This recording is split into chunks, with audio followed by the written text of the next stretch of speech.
It is the Pastor's Heart and Dominic Steele, and being more intentional about discipleship. Pete Mayrick is our guest. Jesus calls us to make disciples, but how do we make that the main game amongst a whole lot of other competing priorities? And how do we encourage our staff teams and members to be more intentional in disciple making as well?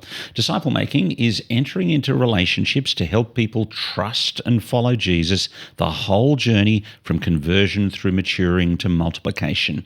Now, there's a formal teaching component, but so much more as well. Potentially, lots of us do it by vibe. But Peter Mayrick from Partners in Ministry says he wants us to be more intentional.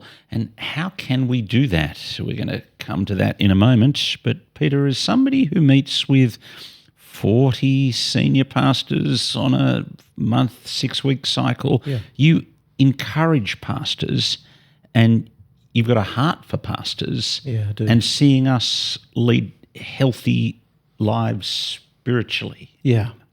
Look, I've been doing this now for 13 years, and I learned a long time ago it is hard to be a Christian when you're trying to make everybody else be Christians. And so I have a real sympathy for pastors living out their faith personally, flourishing personally in life and in relationships, including relationship with God, and out of that, leading the church. So, I mean, I guess they've been with 40 conversations with senior pastors a month for 13 years. There have been some really good moments and some really sad moments. Of course.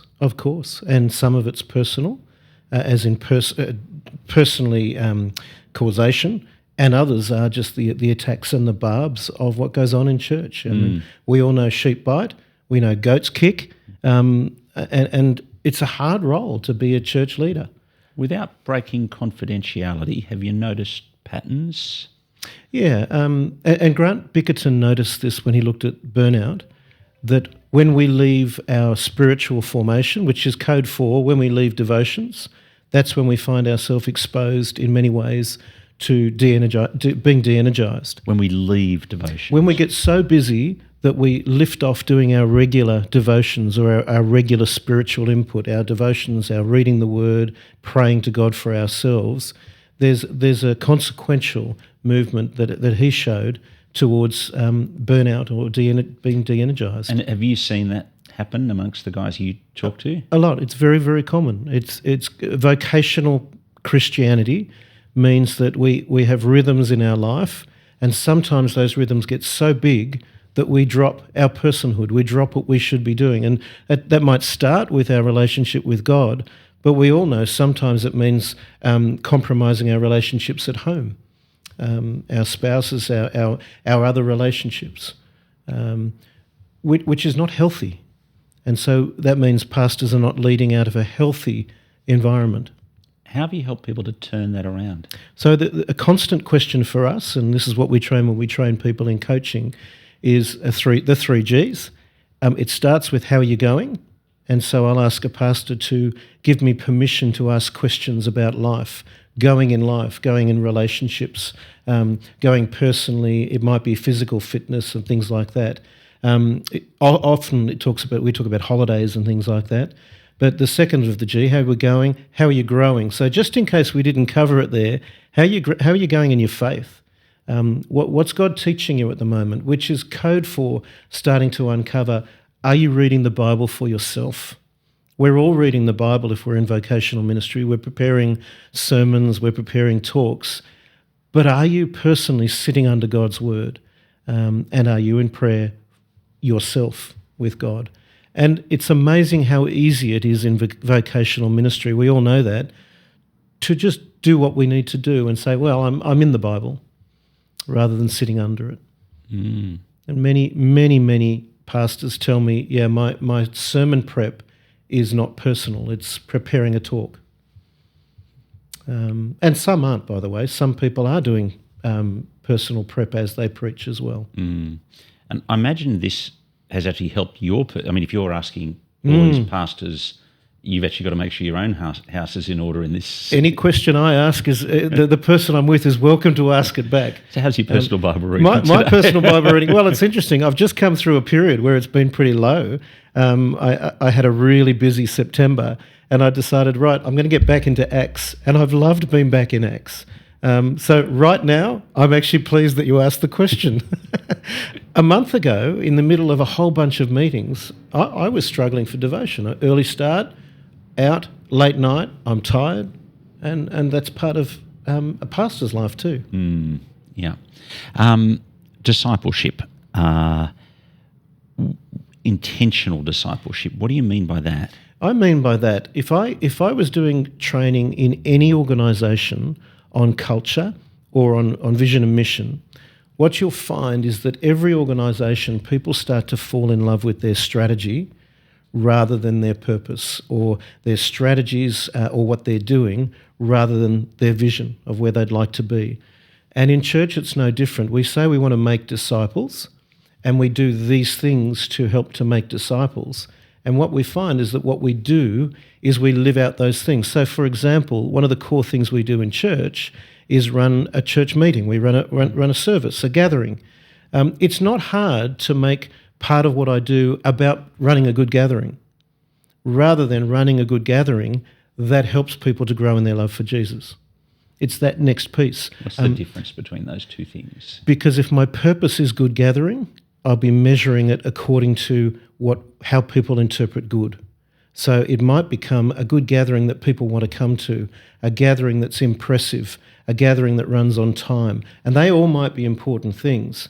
But your end goal, if your end goal is discipleship, you'll start measuring impact on lives. Think of a growth group, for example, which many of us in church life run growth groups. If our objective for growth groups is to see people come to know Jesus, grow in their love for Jesus, then we tend to do certain things. We do a Bible study. Mm-hmm. If the emphasis becomes the Bible study, it doesn't take long till we become a comprehension group rather than a discipleship group. We might move away from seeing God work in people's lives or the application of a text to, did you understand the text? And there's a difference.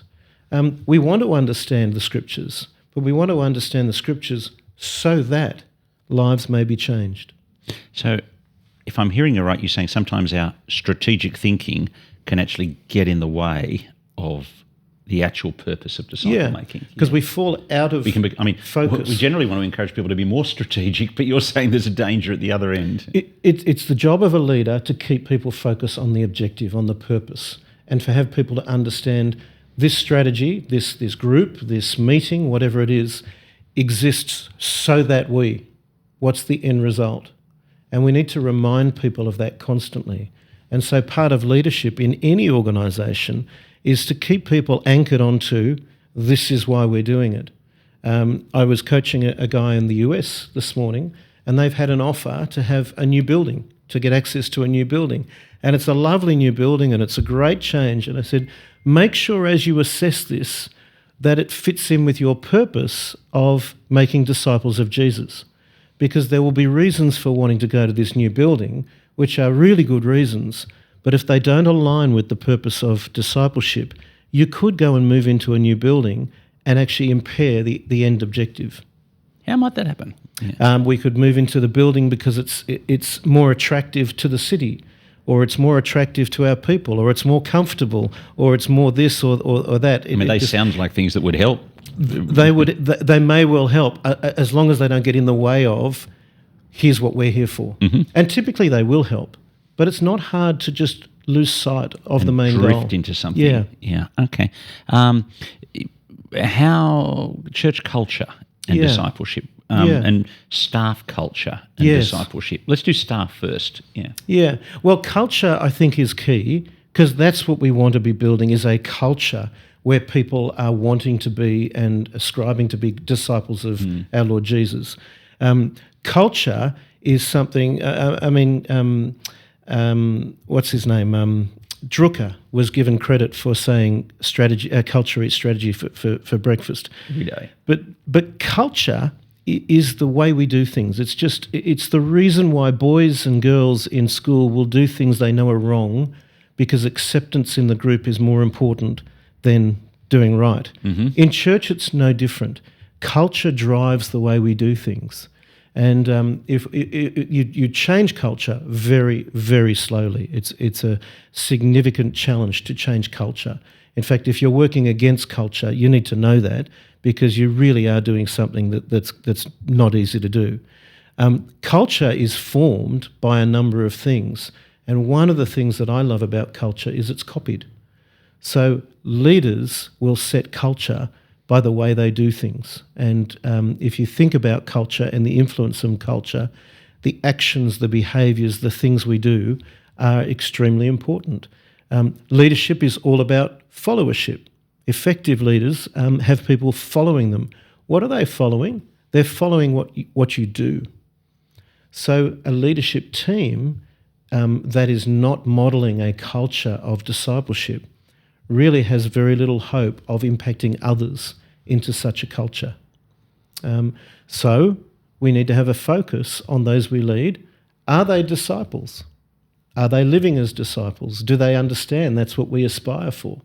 What is it to live live as a disciple? And therefore, so what are we modelling? So as I meet with senior leaders, part of my questioning is, are you discipling those who you are responsible for? Yeah, rather than just talking about the function of the job they're doing. Correct. Yeah. So, I mean, what you said, how you're going, how you're growing. What was your third one? The third one was, how did you go? So 3G is going, growing, and how did you go on those things that you said you would do, which is basic accountability. Right. So I think if I push you then, I think you're suggesting that in my one-on-one meetings with my staff, that should be my structure. I would encourage you to, or something like it, which means that you're regularly in the conversation of your life is important, your life under Jesus is important.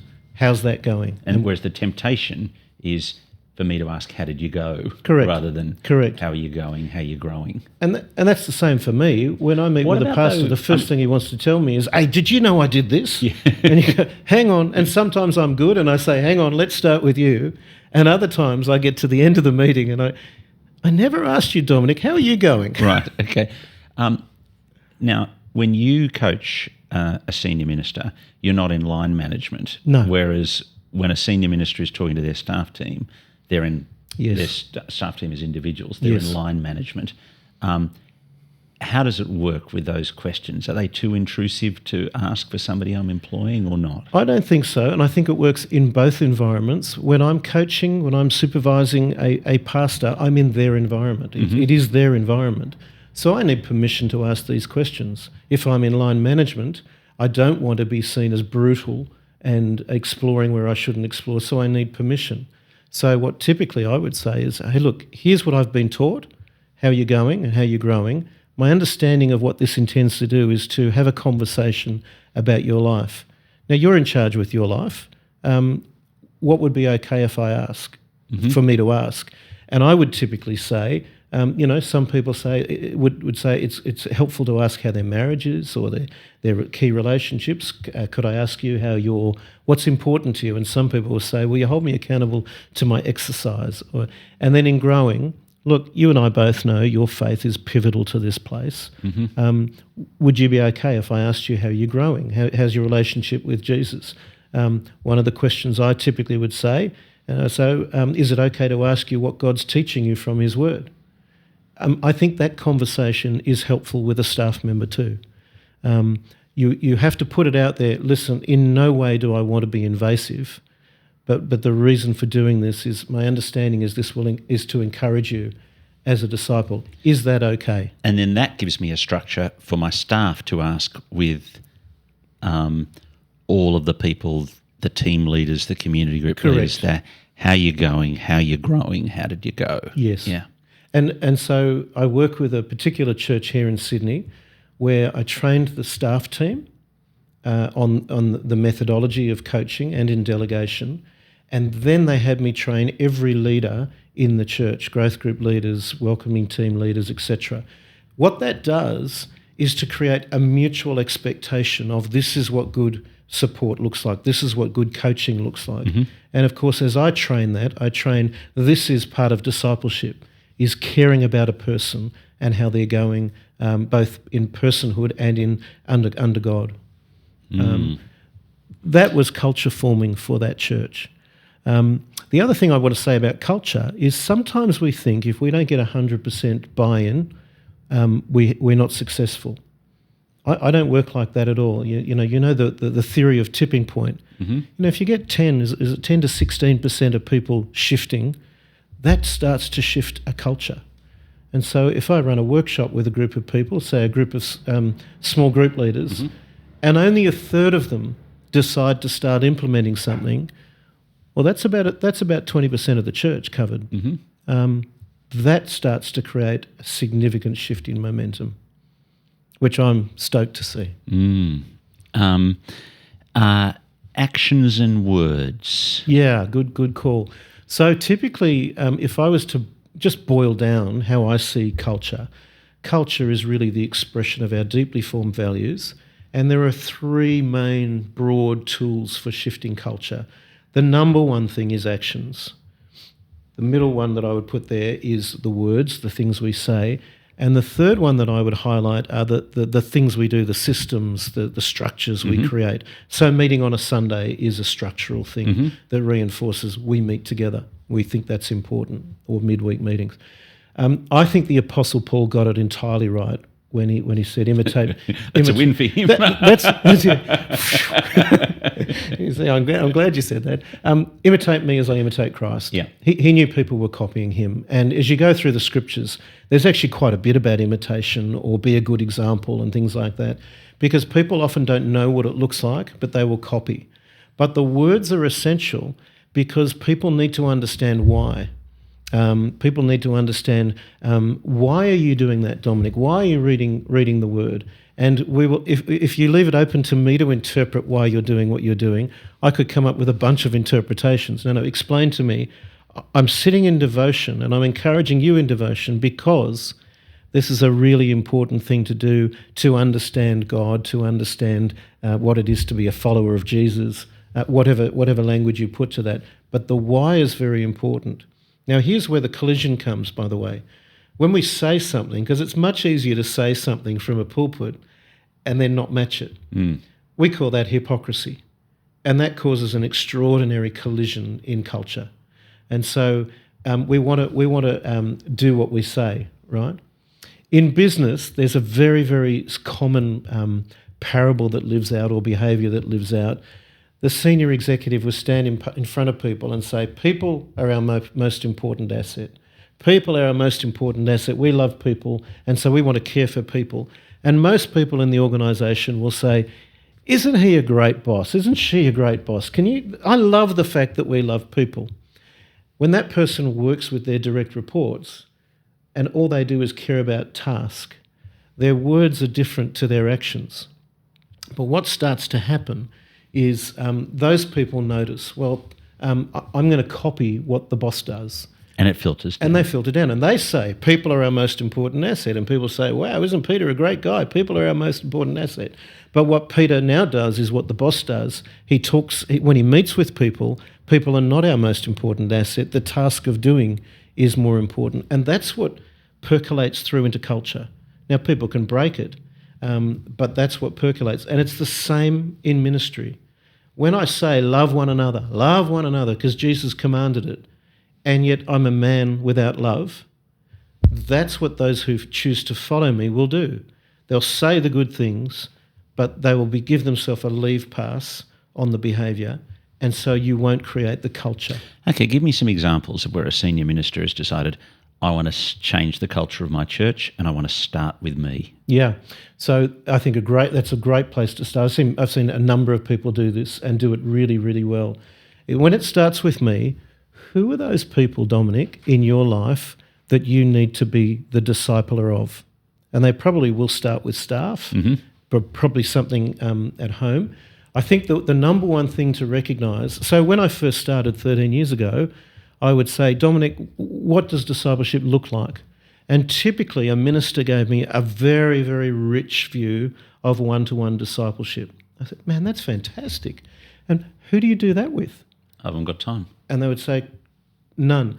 Part of the problem was this perception that my job is to do that with all 100 people in the church. And I can't do that, so I don't start. And I think and I end up having more of the task-orientated and I go conversations. task because that's what I've got to do. If I don't have the task-orientated conversations, the whole thing stops. Correct. And so discipleship becomes what I proclaim from the pulpit, which is part of discipleship, right? Teaching is part of discipleship. But that's what I limit it to, and so I'm not modelling. The conversation would then go, look, it's interesting about that 100, Dominic. Let's have a look at Jesus for a moment. He's pretty special, isn't he? And just in case it's not recognised, I say, God. Jesus chose to have 12 people that he focused most acutely on. And then often the minister would say, and he had his 3 favourites. Now we're in a discussion, and I say, well, do you think you're better than Jesus? No, I don't. I would say, listen, I've been trained in people management most of my life, and I find that I have a sweet spot somewhere between 8 and 10. If I try and be intentional with more than 10 people in my workplace, I tend to shallow out. I tend to be pretty poor. Most ministers I talk to would say 4 to 8. So, Dominic, what would it be for you? And that's where we're now in a conversation. I don't want you to give me that immediate answer. I want you to start thinking, what is my capacity for what I've just described? Spending time with somebody and interrogating or investing in them and their life. And if it's 4, who would those 4 be? And often there's a couple that are obvious. They may well be direct reports, and there might be a couple of others. They don't have to be inside the church, but this is discipleship, something that's intentional.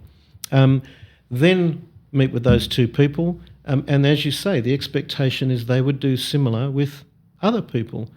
Now we're in an organisational structure that can become a discipling community, and it won't go right through the whole church, but it will percolate through some. And that starts to shift a culture. Where have you seen a guy make that change? I mean, I'm not asking the name of the church, but put some flesh on that. Yeah, I've seen that in a number of places. The example I gave where we started with coaching and delegation, and then that shifted into this. But that was you doing a seminar. I'm thinking about the guy who says, today I'm going to change my... He then brought it back into his group and said, okay, when we run a staff team, we're going to make sure that we start not just in devotion, but we're going to share lives.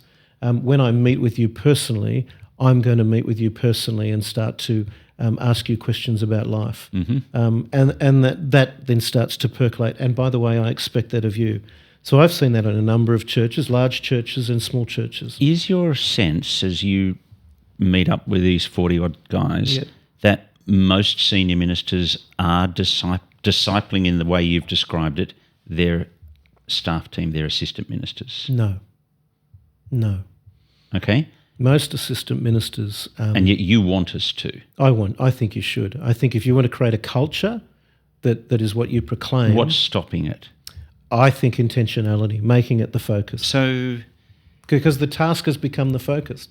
Okay. Or intentionality, or we don't want to be vulnerable with each other? I think that's part of it. I think there's a desire not to be rude. I think the word bully has been thrown around a bit. And so, if I ask an assistant, how are you? I mean, you've said, how are you going? How are you growing? Yeah. Do you know, am I going to be pressuring them? Do you know? So it's how you enter into the conversation and say, hey, I've just learned about this methodology, or I've just been to a course, or I've listened to the pastor's heart this week. There you go. I've listened to the pastor's. I'd love to try this. Would you be okay with that? And then, okay, what questions could I ask you about going? What would be helpful? Because I want to model this into our community. Okay, so, I'm presuming this is not the first time you've argued this. No. So tell me about some wins where you've argued that a senior minister has said, well, I'll give it a go this week, and when they've come back to talk to you in 6 weeks' time, what's happened? The answer is typically... The person was very, very glad I actually took the time to have the conversation. It took longer than I expected, because when we start talking personally, there's things to talk about. Sometimes I've found there are people who are just not used to that conversation. And so this is entirely fresh. And so the conversation of what could I ask you really does need the prompt of, well, I've heard that asking you questions about your marriage, is that helpful? Asking questions about your fitness or your sleep or your holidays.